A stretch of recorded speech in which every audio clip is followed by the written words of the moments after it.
जय माता दी। आज एकादशी पर आइए सुनते हैं तुलसी माँ और भगवान विष्णु की यह कहानी। सावरी मुनि की पुत्री तुलसी अपूर्व सुंदरी थी। उनकी इच्छा थी कि उनका विवाह भगवान नारायण के साथ हो। इसके लिए उन्होंने नारायण पर्वत की घाटी में स्थित बद्रीवन में घोर तपस्या की। दीर्घकाल तक तपस्या के उपरांत ब्रह्मा जी ने प्रसन्न होकर दर्शन दिया और वर मांगने को कहा। तुलसी ने कहा, सृष्टिकर्ता ब्रह्मदेव, आप अंतर्यामी हैं, सबके मन की बात जानते हैं। फिर भी मैं अपनी इच्छा बताती हूँ। मैं चाहती हूँ कि भगवान श्री नारायण मुझे पति रूप में मिले। ब्रह्मा ने कहा, तुम्हारा अभीष्ट तुम्हें अवश्य मिलेगा। अपने पूर्व जन्म में किसी अपराध के कारण तुम्हें श्राप मिला है। इस प्रकार भगवान श्री नारायण के एक पार्षद की भी दानव कुल में जन्म लेने का श्राप मिला है। दानव कुल में जन्म लेने के बाद भी उसमें नारायण का अंश विद्यमान रहेगा। इसलिए इस जन्म में पूर्व जन्म के पाप के शमन के लिए संपूर्ण नारायण तो नहीं, नारायण के अंश से युक्त दानव कुल जन्म में उस श्रापग्रस्त पार्षद से तुम्हारा विवाह होगा। श्राप मुक्त होने पर भगवान श्री नारायण सदा सर्वदा के लिए तुम्हारे पति हो जाएंगे। तुलसी ने ब्रह्मा के ईश्वर को स्वीकार किया, क्योंकि मानव कुल में जन्म लेने के कारण उसी मायावी भोग तो भोगना ही था। तुलसी बद्रीवन में ही रहने लगी। नारायण का वह पार्षद दानव कुल में शंखचूड़ के नाम से पैदा हुआ था। कुछ दिनों के बाद वह भ्रमण करता हुआ बद्रीवन में आया। यहाँ तुलसी को देखते ही वह उस पर मुग्ध हो गया। तुलसी के सामने उसने अपने साथ विवाह का प्रस्ताव रखा। इतने में ही वहाँ ब्रह्मा जी आ गए और तुलसी से कहा, तुलसी, शंखचूड़ को देखो, कैसा देवोपम इसका स्वरूप है। दानव कुल में जन्म लेने के बाद भी लगता है जैसे इसके शरीर में नारायण का वास हो। तुम प्रस्ताव को सहर्ष स्वीकार कर लो। तुलसी को भी लगा कि उसकी तपस्या पूर्ण हुई, उसे इच्छित फल मिला है। शंखचूड़ के साथ उसका गंधर्व विवाह हो गया और वह शंखचूड़ के साथ उसके महल में पत्नी बनकर आ गई। शंखचूड़ ने अपनी परम सुंदरी सती साध्वी पत्नी तुलसी के साथ बहुत दिनों तक राज्य किया। उसने अपने राज्य का इतना विस्तार किया कि देवलोक तक उसके अधिकार में आ गए। स्वर्ग का सुख भोगने वाले देवताओं की दशा भिखारियों जैसी हो गई।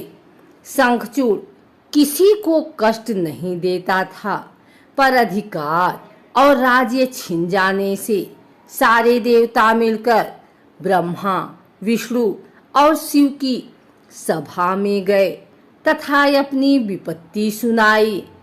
ब्रह्मा जी ने कहा, तुलसी परम साध्वी है, उसका विवाह शंखचूड़ से मैंने ही कराया था। शंखचूड़ को तब तक नहीं हटाया या मारा जा सकता है जब तक तुलसी को न छला जाए।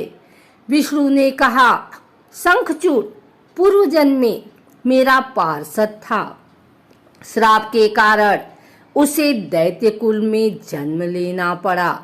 इस जन्म में भी मेरा अंश उसमें व्याप्त है। साथ ही तुलसी के पतिव्रत धर्म से वह अजेय है। फिर देवताओं की सहमति से भगवान शिव ने शंखचूड़ के पास संदेश भेजा कि या तो वह देवताओं का राज्य लौटा दे या फिर उनसे युद्ध करे। शंखचूड़ शंकर के पास पहुंचा। उसने कहा, देवाधिदेव, आपके लिए देवताओं का पक्ष लेना उचित नहीं है। राज्य बढ़ाना हर राजा का कर्तव्य है। मैं किसी को दुखी नहीं कर रहा हूँ। देवताओं से कहिए वे मेरी प्रजा होकर रहें। मैंने आपका भी कोई अपकार नहीं किया है। हमारा आपका युद्ध शोभा नहीं देता। अगर आप हार गए तो बड़ी लज्जा की बात होगी। मैं हार गया तो आपकी कीर्ति बहुत अधिक नहीं बढ़ेगी। भगवान शंकर हंसे। वे तो सब रहस्य समझते थे। तुलसी और शंखचूड़ के पूर्व जन्म के श्राप की अवधि लगभग पूरी हो चुकी थी। बोले, इसमें कीर्ति और लज्जा की बात नहीं। तुम देवों का राज्य लौटाकर उन्हें उनके पद पर प्रतिष्ठित होने दो। युद्ध से बचने का यही एक उपाय है। शंखचूड़ ने कहा, मैंने युद्ध के बल से देवलोक जीता है। कोई उसे युद्ध के द्वारा ही वापस ले सकता है। यह मेरा अंतिम उत्तर है। मैं जा रहा हूँ। ऐसा कहकर शंखचूड़ चला गया। उसने अपनी पत्नी तुलसी को सारी बात बताई और कहा, कर्म भोग सब काल सूत्र में बंधा है। जीवन में हर्ष, शोक, भय, सुख दुख, मंगल अमंगल काल के अधीन है। हम तो केवल निमित्त हैं। संभव है भगवान शिव देवों का पक्ष लेकर मुझसे युद्ध करें। तुम चिंता मत करना। तुम्हारा सतीतेज मेरी रक्षा करेगा। दूसरे दिन भगवान शंकर के नेतृत्व में देवताओं ने युद्ध छेड़ दिया।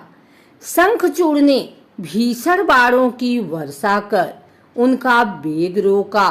उनके प्रहार से देवता डगमगाने लगे। उसने दानवी शक्ति का प्रयोग कर मायावी युद्ध आरंभ किया। युद्ध स्थल पर वह किसी को दिखाई नहीं देता था, पर उसके अस्त्र शस्त्र प्रहार कर देवों को घायल कर रहे थे। देवगण अपने अस्त्र चलाएं तो किस पर चलाएं, क्योंकि कोई शत्रु सामने था ही नहीं। कई दिनों तक इस तरह भयंकर युद्ध चला। शंखचूड़ पराजित नहीं हुआ। तब शिव ने विष्णु से कहा, विष्णु कुछ उपाय करो, अन्यथा मेरा तो सारा यश मिट्टी में मिल जाएगा। विष्णु ने सोचा, बल से तो शंखचूड़ को हटाया नहीं जा सकता, इसलिए छल का सहारा लेना होगा।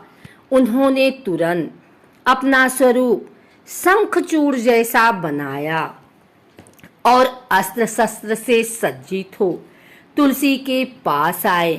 बोले, प्रिय, मैं युद्ध जीत गया। सारे देवता भगवान शंकर समेत हार गए। इस खुशी में आओ मैं तुम्हें अंग से लगा लूं। पति को प्रत्यक्ष खड़ा देख तथा विजय का समाचार सुन वह दौड़कर मायावी शंखचूड़ के गले से लिपट गए। इस प्रकार पति पत्नी दोनों ने आलिंगन हो खूब खुशी मनाई। पर पुरुष के साथ इस प्रकार के व्यवहार से उसका सतीतेज नष्ट हो गया। उसका सतीतेज जो शंखचूड़ की कवच के रूप में रक्षा कर रहा था, वह कवच नष्ट हो गया। शंखचूड़ शक्तिहीन हो गया। यह जानते ही भगवान शंकर ने अपने त्रिशूल से प्रहार किया। त्रिशूल के लगते ही शंखचूड़ जलकर भस्म हो गया। शंखचूड़ के मरने को जानकर विष्णु अपने असली स्वरूप में आ गए। सामने अपने पति शंखचूड़ के स्थान पर भगवान विष्णु को खड़ा देखकर तुलसी बहुत विस्मित हुई। उसको पता लग गया कि स्वयं नारायण ने उसके साथ छल किया है। क्रोध में आकर उसने श्राप दिया, एक सती स्त्री का सतीत्व भंग करने के अपराध में तुम हृदयहीन पत्थर हो जाओ। विष्णु ने तुलसी के श्राप को शिरोधार्य कर कहा, देवी, तुम्हारे तथा शंखचूड़ के कल्याण के लिए मुझे ऐसा करना पड़ा। तुम दोनों को श्राप मुक्त करना था, तब भी अब शरीर त्याग कर तुलसी विरवा के रूप में जन्म लो और मेरी पूजा तुलसी दल से होगी। मैं शालिग्राम पत्थर बनूंगा। मेरे शीश पर तुम आदर से विराजमान हो जाओगी। तुम्हारे पति की हड्डियों के चूड़ से शंख की उत्पत्ति होगी। उस शंख ध्वनि से देवताओं तथा मेरी पूजा आराधना होगी। जहाँ शंख ध्वनि होगी वहाँ मंगलमय मैं विराजमान रहूंगा। तुमने पूर्व जन्म में बद्रीवन में मुझे पाने के लिए बड़ी तपस्या की थी। अब अगले जन्म में मैं नारायण प्रस्तर के रूप में बद्रीनाथ वन में स्थापित होऊंगा और मेरी पूजा अर्चना फल फूल से न होकर तुम्हारे तुलसी दल से होगी। मेरे शीश पर विराजमान होकर तुम मुझसे भी ऊंचा पद प्राप्त करोगी।